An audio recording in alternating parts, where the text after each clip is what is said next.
kągi, antra dalis, gruodžio 22. Tai imkime, dar pamiršau pagrindinę planetą Mėnulį, nuostabųjį Mėnulį, o jis eina į jautį ir tai bus nerealu, nes jautis iš savęs yra sumanus, iškilus ir jo yra labai pakankamai, jis tiesiog nuostabiai dera su Mėnuliu, o Mėnulis stojasi geroje savo dienoje. Taigi, kągi daryti šią dieną? Mes turime visų pirma, suprasti, ko norime. Tai yra, jeigu tu nežinai, kur eini, tai kam tu eini? Nes tu turi suvokti, kur tu eini, tu turi susiprašyti savo planus. Tai yra labai labai svarbu. tą dieną galima išgydyti įvairius skausmus. Paprastai medituojant, jūs turite kvėpuoti per skausmą. Jei jums skauda petį, jūs ramiai atsisėdę, nurimę, medituojate. Tai yra, įkvepiu per šitą skausmą ir iškvepiu į visatą skausmą. Įkvepiu per šitą skausmą ir iškvepiu per visatą. Ir 3 kartus įkvėpę, po to įkvepiu iš visatos sveikatą ir iškvepiu, išstumiu šitą ligą. Ir vėl 3 kartus, ir vėl atgal. Ir jūs šitaip galite save gydyti, bet tai užims jums laiko. Bet kodėlgi ne, nes ta diena bus labai labai palanki. Šiaip šitą pratimą galite daryti bet kada. Antras, nes ši diena darys tikrai didelius stebuklus. Antras dalykas, tai pozityvus nusiteikimas. Tai pats svarbiausias. Pozityviai, pozityviai, pozityviai. Trečias, daug veiksmų. Tai yra, jeigu, pavyzdžiui, jūs kažko norite labai, jūs turėsite užsivesti vokelius ir į tenais įdėti depozitus. Pavyzdžiui, po 10 eurų kiekvienai savo svajoniai, kurią jūs rašysit, bet apie tai trupučiuką vėliau. Toliau, daug veiksmų reiškia. Ketvirta, kalba turės labai didelę galią. Jūs galite žodžiu pažadėti kažką. Jūs galite pažadėti kažkam artimam, kažkam kažkokį duoti pažadą ir tą pažadą, savo pažadą mesti rūkyti, daug lengviau, pavyzdžiui, bus dar kažko atsisakyti. Tai jūs duodate žodžiu garsiai pažadą savo arba kažkam kitam.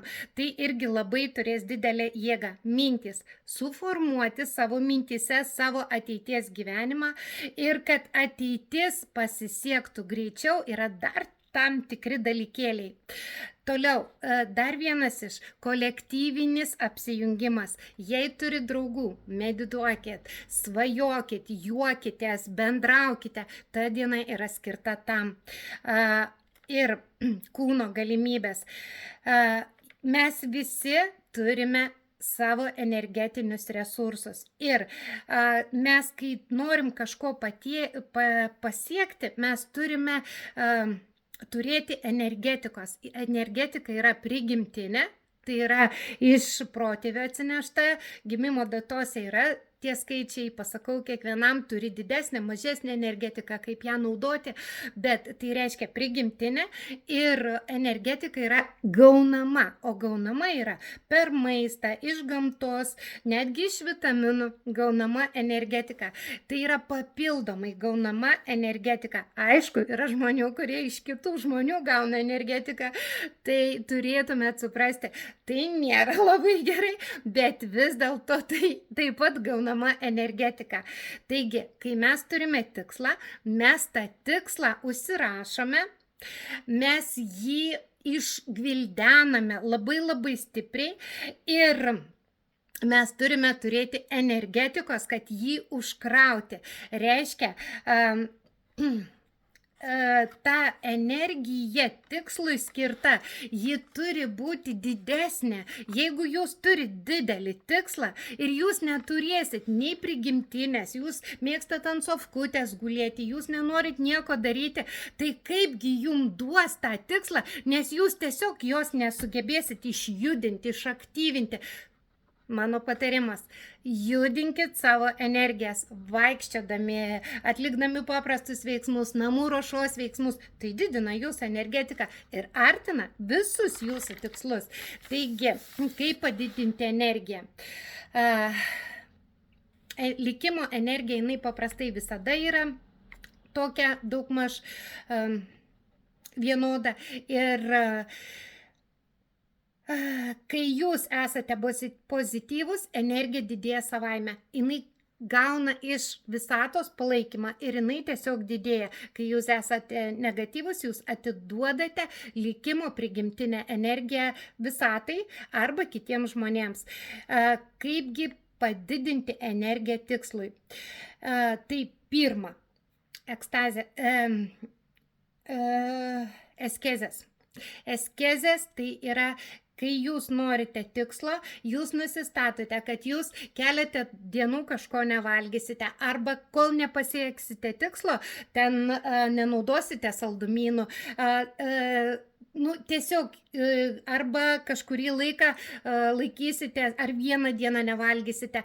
Tai yra eskezės, jos stiprina tikslo siekimą, nes tu duodi savo pažadą, kad aš tai būtent šitai pasieksiu kuo didesnį tikslą. Toliau antras, kažko atsisakyti.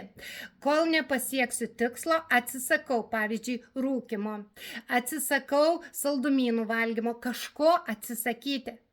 Tai yra irgi labai stiprina jūsų tikslus, greitina jų ėjimą.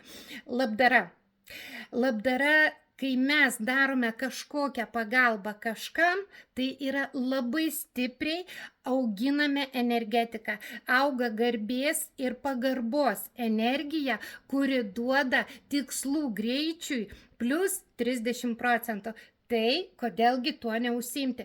Labdara gali būti jūsų veiksmai, kažkam nueit, kažką sutvarkyti, padaryti. Labdara gali būti jūsų finansai. Sąmoningai daroma labdara taip pat yra labdara. Netgi jei suvoki, kad šiandien specialiai darysiu kažkokią labdarą, aukojimą, dar kažką, tam, kad greičiau būtų mano tikslai. Bet tai vis tiek labdara, tai į tai turim atkreipti dėmesį. Ir ketvirtas, palaiminimai. Jeigu mes turime palaiminimus, mes laiminame kažką, linkėdami gausos, gėrio ir viso kito, tai yra super, bet jeigu jum tinka mano video, palaiminkite tiesiog, nes aš tikrai stengiuosi, kad mūsų būtų kuo daugiau besišypsančių, laimingų, pasiekusių kažko savo gyvenime.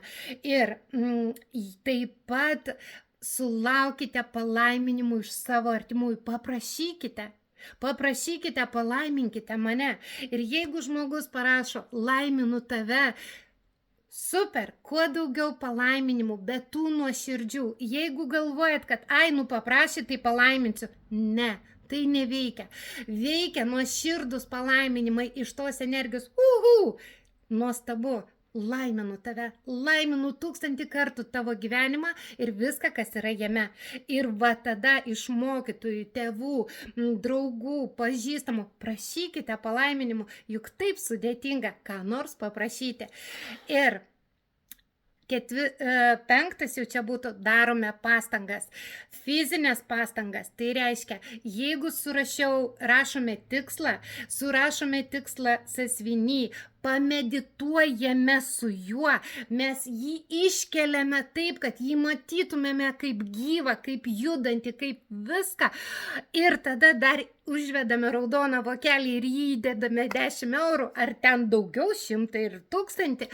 Tai tas tikslas įgauna greitį, nes jūs ką padarėt, apjungėt mintis, apjungėt savo vietoj žodžio rašymą, nes jūs neiškalbėjote, o parašėte ir apjungėte veiksmą, įdėjote pinigus. Ir tie 3 apjungti dalykai, jie duoda labai didelius tikslų greitėjimo tokius, pagreičius, jie tiesiog tikslam duoda tokį papildomą. būtinai galite sau kažką pažadėti. Iš proto meditacija.